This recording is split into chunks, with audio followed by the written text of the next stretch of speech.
প্রিয় শিক্ষার্থীরা, শুভেচ্ছা এবং শুভ সকাল। নিশ্চয়ই সবাই তোমরা নাস্তা করেছো। প্রতিদিন সকালে ঘুম থেকে উঠে কি করবে? প্রত্যেকে ফ্রেশ হয়ে নাস্তা খেয়ে তারপরে ক্লাসগুলো দেখতে বসবে। এবং অবশ্যই তোমরা কি করবে, তোমাদের প্রতিদিনকার রুটিনে যে পড়াগুলো আছে প্রতিদিন সেই সাবজেক্টের বইগুলো এবং অবশ্যই খাতা আর কলম সাথে নিয়ে তারপরে বসবে। যেন যেটা যখন লিখতে হয় সাথে সাথে যেন তুলে ফেলতে পারো অনলাইন ক্লাস থেকে। আমাদের মার্চ পর্যন্ত আমরা বেশ সুন্দর করে গুছিয়ে ক্লাসগুলো চালিয়ে যাচ্ছিলাম। এখন আমাদের পরিস্থিতির কারণে কি করতে হলো, আমরা বাধ্য হলাম যে স্কুলটা বন্ধ করে দিতে। না হলে কি হতো যে এই মহামারী ভাইরাসটা তোমাদের সবার মাঝখানে যদি ছড়িয়ে পড়তো তখন কি হতো, ভয়ঙ্কর আকার ধারণ করতো, আমরা প্রত্যেকে অসুস্থ হয়ে যেতে পারতাম। সে কারণে আমাদের কি করা, যে সরকার কর্তৃক এই পদক্ষেপটা নেয়া। এখন স্কুল খুলুক আর না খুলুক আমাদেরকে কি মনে করতে হবে যে এটাই আমাদের স্কুল, বাসায় আমাদের স্কুল। আমরা কিন্তু পড়ালেখা থেকে কি নেই, আমরা কিন্তু বসে নেই বা বিরত নেই কিংবা বিরত থাকবো না। আমাদের প্রত্যেককে কি করতে হবে, সিলেবাসটা শেষ করতে হবে। আমরা যদি এই যে ক্লাস 4-এ পড়ছো এখন তোমরা এই স্টেপটা যদি শেষ করতে না পারো তাহলে যে ক্লাস 5-এ উঠবে তোমরা, যে কোনো ভাবেই হোক তোমরা যখন উঠবে যাবে তখন সেই পড়াগুলো কিন্তু তোমাদেরকে বুঝতে অনেক বেশি কষ্ট হবে। এখন যদি স্টেপ থেকে যদি তোমরা এই ক্লাস 4-এর যে পড়াগুলো আছে সেগুলো যদি ভালো করে আয়ত্ত করতে পারো তাহলে দেখবে যে ক্লাস 5-এ যখন উঠবে যাবে তখন অনেকগুলো জিনিস তোমাদেরকে ইজি হয়ে যাবে। যেমন তুমি কি এক লাফে কি একেবারে কি অনেক দূর উঠে যেতে পারবে না। যেমন একতলা একটা বিল্ডিং যদি 4 তলা হয়, তুমি কি একটা লাফে কি 4 তলায় উঠতে পারবে না। তোমাকে একটা স্টেপ বাই স্টেপ তারপরে কি করতে হবে, তোমাকে তোমার লক্ষ্যে পৌঁছতে হবে। তোমাদের যে ক্লাসে পড়ছো তোমরা ক্লাস 1 থেকে 10 পর্যন্ত এসএসসি দিবে তোমরা, তোমরা পরবর্তীতে আরো ভালো কিছু করবে, সেটা কিন্তু এক লাফে পড়া যাবে না। স্টেপ বাই স্টেপে আমাদেরকে কি করতে হবে, আমাদেরকে কিন্তু আগাতে হবে। আর আরেকটা কথা হচ্ছে, আমি জানি তোমরা সবাই বাসার মধ্যে ভালো করে পড়ছো, আর কথাগুলো আমি ক্লাসে পরে বলি, ঠিক আছে? চলো একটু হাতের কাছে খাতা কলমটা নিয়ে বসো। আজকে আমি তোমাদেরকে যেটা দেখাবো সেটা হচ্ছে যে আমাদের পরীক্ষার প্রশ্নগুলো কিভাবে থাকবে, কোন ধাঁচের থাকবে, আমরা কিভাবে করে তা লিখবো, একটু বোর্ডের দিকে ভালো করে খেয়াল করবে।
দেখো, আগে আমি প্রশ্নটা বুঝিয়ে দিই, তারপরে আমি উত্তরে যাচ্ছি।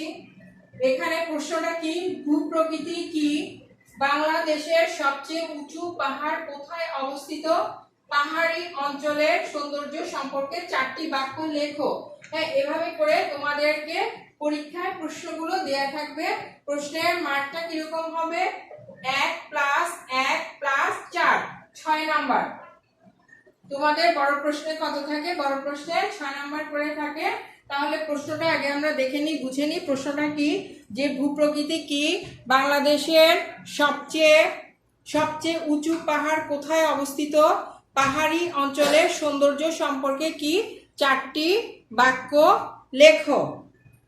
তাহলে এখন আমি তোমাদেরকে একটা প্রশ্নের উত্তর আমরা কিভাবে লিখব আমি সেটা একটু দেখিয়ে দিচ্ছি। দেখো, ফার্স্টে লিখব ভূপ্রকৃতি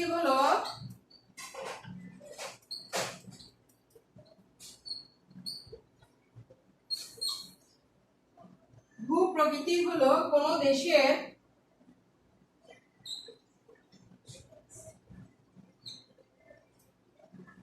ভূমির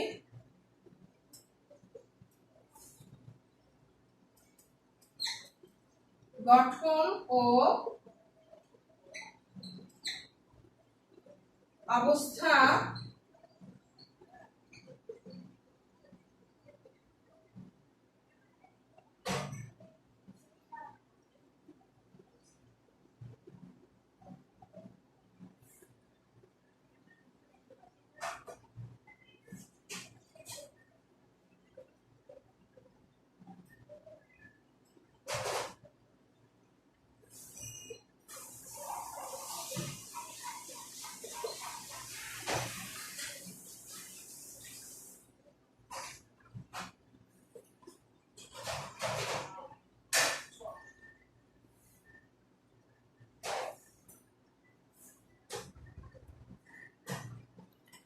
তাহলে এখানের মধ্যে আমি কি লিখলাম? ভূপ্রকৃতি হলো কি? ভূপ্রকৃতি হলো কোন দেশের ভূমির গঠন ও অবস্থা, বিশেষ করে সে দেশের বিভিন্ন অঞ্চলের ভূমির উচ্চতা তারতম্য। এর পরের অংশ এখানে বাংলাদেশের সবচেয়ে উঁচু পাহাড় কোথায় অবস্থিত আরেকটা কোশ্চেন আছে, সেটা কি হবে? বাংলাদেশের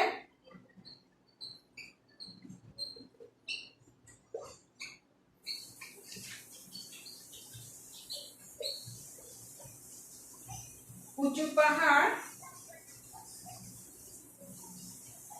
কোথায় অবস্থিত? বাংলাদেশের সবচেয়ে উঁচু পাহাড় কোথায় অবস্থিত? বান্দরবান জেলায়।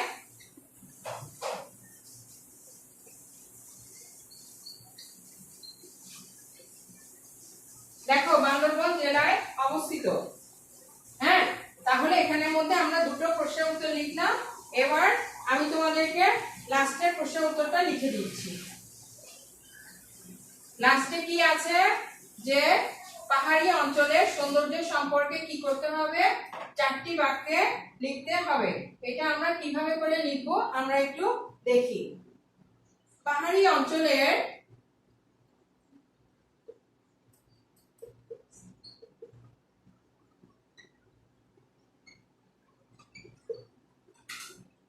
সৌন্দর্য সম্পর্কে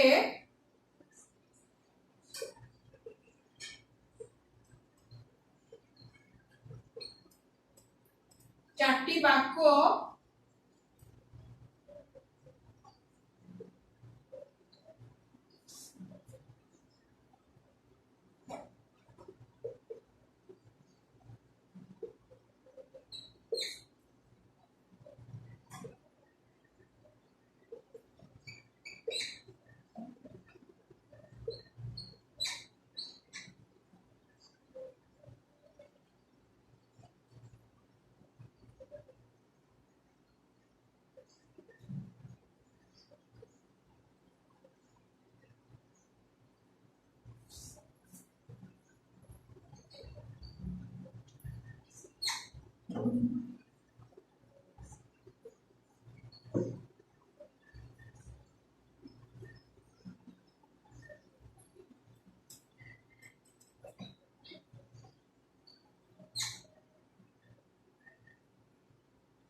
দেখো একটু বোর্ডের দিকে তাকাও, তাহলে এখানে আমাদের লাস্টে যেটা আছে পাহাড়ি অঞ্চলের সৌন্দর্য সম্পর্কে 4টি বাক্য লিখো। আমরা কিভাবে লিখবো? পাহাড়ি অঞ্চলের সৌন্দর্য সম্পর্কে 4টি বাক্য। বাংলাদেশের সর্বোচ্চ পাহাড় চূড়া তাজিংডং বান্দরবনে অবস্থিত। এখানে রয়েছে পাহাড়ি ঝর্ণা, পাহাড়ি জলাভূমি, লেক ও সুন্দর বৌদ্ধ মন্দির। এখানে চিম্বুক পাহাড়ের চূড়া ও বগা লেক রয়েছে।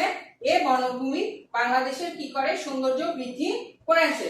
তাহলে আমরা পুরো প্রশ্নের ধারাটা আমি তোমাদেরকে দেখিয়ে দিলাম যে আমরা এই ধরনের করে যখন একসাথে প্রশ্নগুলো দেয়া থাকবে আমরা কিভাবে করে প্রশ্নগুলোর আনসার দিব।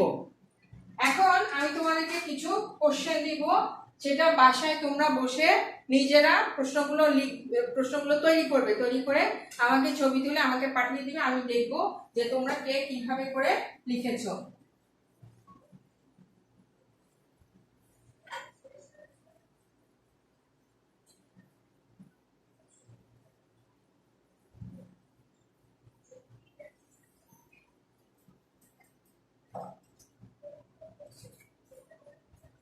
দেখো নেক্সট কোশ্চেনটা,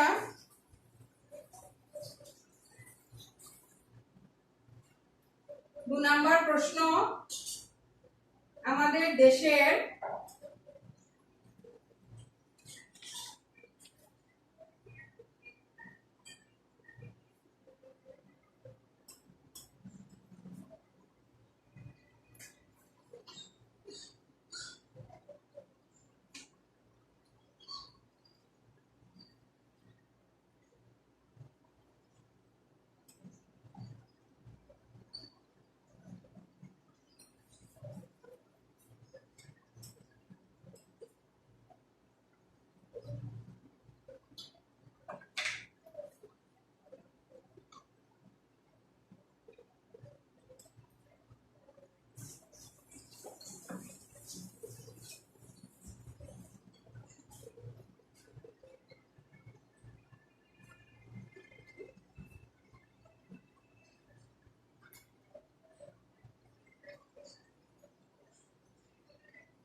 এগুলোর কিন্তু মানবন্টন কিরকম হবে? একই রকম হবে। আমাদের দেশের বেশিরভাগ স্থান কেমন ভূমি দ্বারা গঠিত? উঁচু ভূমি কি দিয়ে গঠিত? পাহাড়ি অঞ্চল সম্পর্কে কি লিখো? 4টি বাক্য লেখো। তারপরে 3 নম্বরে কি আছে লিখো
এই যে আমি লিখছিলাম, এতক্ষণে তোমরা ক্লাসে থাকলে কি বলতে, মিস সরেন সরেন, বোর্ড দেখতে পাচ্ছি না, কি লিখেছেন, ওটা কি, এটা কি, না তাই না?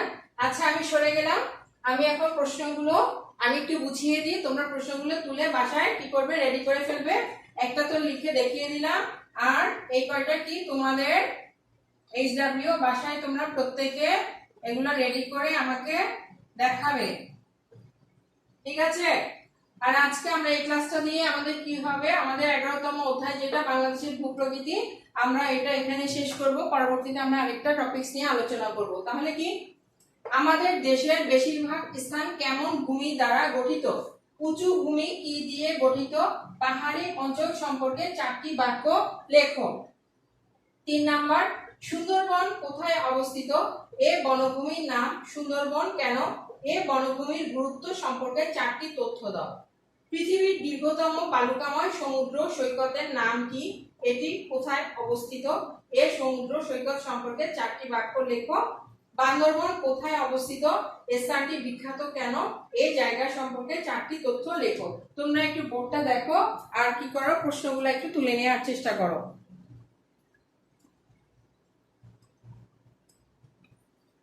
আমার লেখাগুলো সুন্দর না? আমার লেখাগুলো পচা পচা বিশ্রী, তোমরা একটু কষ্ট করে বুঝে নেওয়ার চেষ্টা করবা, ঠিক আছে? তাহলে আজকে আমরা কি করব, আমরা এই অধ্যায়টা এখানেই শেষ করব। যাওয়ার আগে আরেকটু কথা বলবো যে আমাদের প্রত্যেক দিনের আমি চেষ্টা করি তোমাদেরকে যে আমার যে ক্লাসগুলো আছে সেটা আমি ক্লাসের মধ্যে মানে পড়ানোর, এবং ক্লাসে কি হবে যে এই যে যেগুলো আছে সেগুলো যেন আর তোমাদেরকে অতিরিক্ত পড়তে না হয়। এগুলো কিন্তু প্রত্যেকটা প্রশ্নের উত্তর আমরা যখন রিডিং করেছি একবার, দুবার, তিনবার, ওখান থেকে কিন্তু আমরা আনসারগুলো পেয়ে গেছি। কাজে আমাদের গুছিয়ে লিখতে কি হবে না, তেমন কোনো কষ্ট হবে না। তারপরও কারো যদি কোনো ধরনের কোনো প্রবলেম যদি থেকে থাকে অবশ্যই আমাকে জানাবে। আর আরেকটা জিনিস, তোমরা প্রত্যেকে কি করবে, যখন জয়েন করবে প্রত্যেকের নাম আর রোলটা অবশ্যই নিচে লিখে দিবে, তাহলে আমি বুঝতে পারবো যে কে কে তোমরা জয়েন করেছো। আর ভবিষ্যতে যদি তোমাদের আবার এটার মাধ্যমে কি হয় যে কে কে ক্লাস দেখেছে, বা কোনো যদি আমরা যে রোল কল করতাম না ক্লাসে, সেরকম যদি কিছু হয় তখন কি হবে, আমার এই যে তোমাদের যে নাম শ্রেণী রোলটা লিখে দাও সেটা আমাকে কাজ দিবে, হ্যাঁ, সেটা আমার কিংবা তোমাদের কাজে লাগবে, এই একটা বিষয়। আর আরেকটা বিষয় হচ্ছে কি, যে প্রত্যেক দিনের পড়াগুলো প্রত্যেক দিন শেষ করবে। এখন বাসায় আছো, শুধু কি করলে হবে না, আমি খেলাম, আমি একটুখানি পড়লাম আর টিভি দেখলাম, বেশি করে গেমস দেখলাম, এগুলো করলে কিন্তু হবে না। বাসায় বসে পড়াশোনার ফাঁকে ফাঁকে এখন কিন্তু অনেকগুলা ঘোরার স্পট গুলো খুলে দিয়েছে, পর্যটন কেন্দ্র খুলে দিয়েছে। আমি জানি টুকটাক তোমরা অনেকেই বের হচ্ছ, বাইরে যারাই বের হচ্ছে না কেন, বি কেয়ারফুল, অনেক বেশি সেফে থাকবে। এখনো কিন্তু কি, আমাদের যে মহামারী সেটা কিন্তু এখনো পর্যন্ত কাটিয়ে উঠতে আমরা পারিনি। যদি সেটা একেবারেই চলে যেত তাহলে তো অনেক বেশি ভালো হতো। এই যে তোমাদেরকে অনেক বেশি মিস করি, তোমাদের যে আওয়াজ, তোমাদের যে কিচিরমিচির, তোমাদের যে মারপিট, তোমাদের যে কি একজন আরেকজনের নামে নালিশ দিতে, এগুলো অনেক বেশি মিস করি। তাহলে কিন্তু পরিস্থিতি যদি ভালো হতো, স্বাভাবিক হতো, তাহলে কিন্তু অবশ্যই আমরা স্কুলে যেতে পারতাম। কাজে পরিস্থিতি কিন্তু এখন স্বাভাবিক না, যে যেখানে যাও না কেন খুবই সাবধানে থাকবে, ঠিক আছে?